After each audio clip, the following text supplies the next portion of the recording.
राज्याचे जलसंपदा मंत्री राधाकृष्ण विखे पाटील यांच्या कोल्हापूर दौऱ्याचा प्रारंभ करवीर निवासिनी श्री महालक्ष्मीच्या दर्शनाने झाला। यावेळी आमदार अमल महाडिक यांच्या सोबत होते।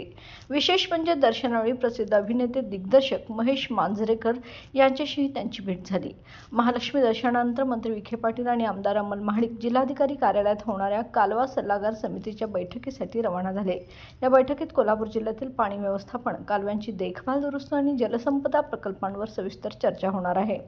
कोल्हापूर दौऱ्यादरम्यान मंत्री विखे पाटील विविध विकास कामांचा आढावा घेणार असून स्थानिक नेत्यांसोबत महत्त्वाच्या विषयांवर चर्चा होण्याची शक्यता आहे।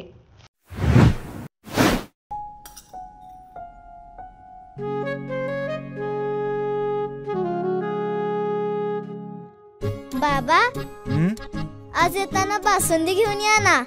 अगं, कालच आपण आईचा वाढदिवस होता म्हणून आणली होती ना। ऐकलं, गोकुळची बासुंदी पुन्हा खावीशी वाटतेय। खरं सांगू, मलाही खावीशी वाटतेय। पुन्हा पुन्हा खावीशी वाटणारी गोकुळ बासुंदी।